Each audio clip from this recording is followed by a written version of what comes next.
Assalamu alaikum warahmatullahi wabarakatuh. There is a famous hadith in which Prophet peace be upon him has been said that, "O woman, give charity as I have seen majority of you in hellfire." So the woman asked, "Ya Rasulullah, why is that so?" So Prophet peace be upon him has replied that because you are ungrateful to your husband and you curse a lot, and any man can get astray by you.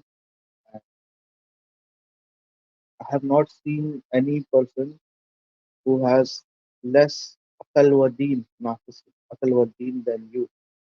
So the Sahabiyat asked, Ya Rasulullah, what is nafisatut akal wa deen? I mean, what is our deficiency in the religion as well as in the worldly life?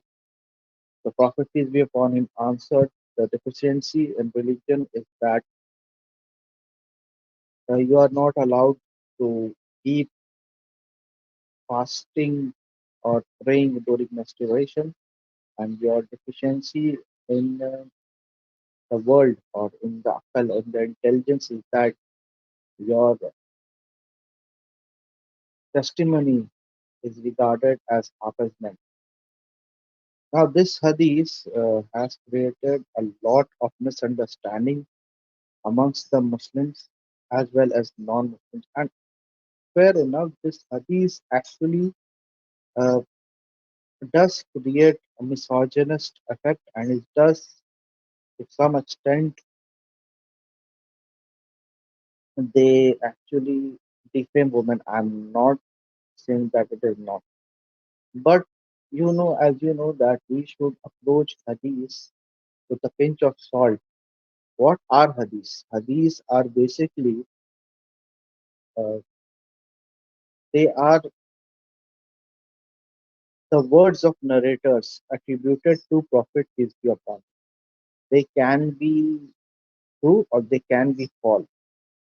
So any hadith, no matter how much authentic it is, has no comparison with the Quran and Sunnah, which has been transmitted by the masses. Hadith is a solitary narration which actually is transmitted by uh, a single or one is to one. For example, I've heard from someone else, and someone else have heard from someone else, and that someone else has heard from Prophet peace be upon him. So this is the hadith. So no matter how much authentic an hadith is, it does have its scope of error, and it is nothing in front of Quran and Sunnah, which has been mass transmitted by the Muslims. So this principle needs to be understood before understanding any hadith or before accepting any hadith. Secondly, our own ulama, our own scholars and clerics have difference of opinion regarding interpreting this hadith, and there are basically two approaches to this hadith. Number one approach is that this hadith they reinterpret it and they say, for example, Imam Ibn Hajar Asqalani and Imam Nawawi, they say that this hadith is talking about women being majority in hell after, uh, before the intercession of Prophet peace be upon him. So after the intercession of Prophet peace be upon him, they say they say that the woman will be in majority in heaven. And why they say so, they have a hadith which says that Abu Hurairah radiallahu anhu, he narrated from, and Ibn Sarin said that we were talking that who will be majority amongst the men in heaven, and who will be the majority, which gender will be majority in heaven. So I asked Abu Hurairah radiallahu anhu, and he replied that I have heard from Prophet peace be upon him, and said that each man will have two wives in paradise. So this proves that according to this hadith, even the woman will be majority in paradise. Although there is another hadith in Sahih Muslim which says that women are minority in paradise. So here we have different kinds of hadith, and first approach is that we need to reinterpret this hadith and not take it literally. So I have said that this is the first approach. Second approach is similar to this hadith, which is the approach of Allama Ghamli Sahab, and he says that this was a dream, a vision of Prophet peace be upon him, and since it was a vision of Prophet peace be upon him, it should not be taken as literally. This was a vision from Prophet peace be upon him. So, and the vision is never to be taken literally. And he gave examples of the vision or the dreams in the Quran. For example, Prophet Yusuf having the dreams, and none of the dreams were taken literally. So similarly, Prophet Muhammad sallallahu alaihi wasallam had a dream in which he was shown majority of women in hellfire. So this should be taken as allegorical rather than uh, literal. So this was there to actually encourage women to give charity and not be ungrateful to their husband. This is the second approach.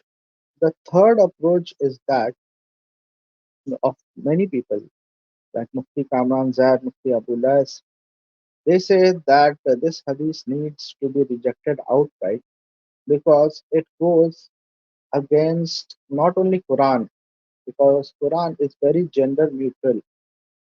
Whenever good deeds are mentioned, men and women are mentioned together. So Quran actually speaks about equality of men and women.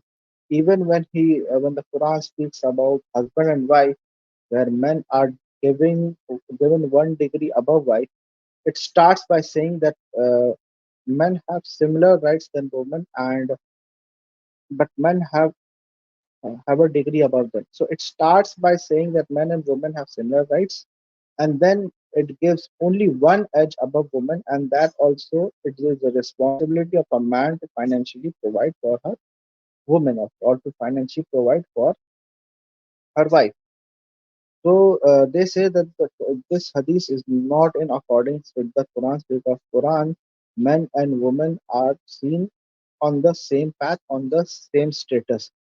And again, they criticize this hadith based on the fact that even the men are ungrateful to their wives, and ungratitude is are very common in both men and women, not only men, but not only women, but even in men.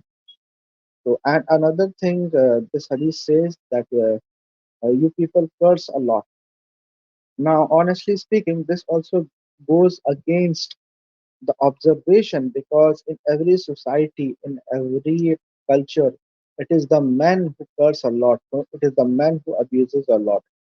And if you see that the majority of criminals, rapists, terrorists, or you can say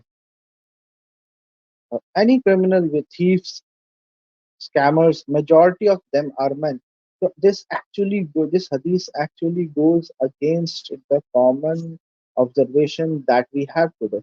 So these scholars, they outright reject this hadith that no, women are not majority in hell, or majority of women are not in hell. This hadith needs to be rejected because it does not make sense. It goes against the Quran. So these are the three approaches of the scholars who regarding this hadith, and as you can see that none of the scholars have taken this hadith literally. So, and I am of course more towards those scholars of the second and third approach who says that this either this it is allegorical, or it should be rejected outright, because it goes against Quran and Hadith. Hope I have answered this question.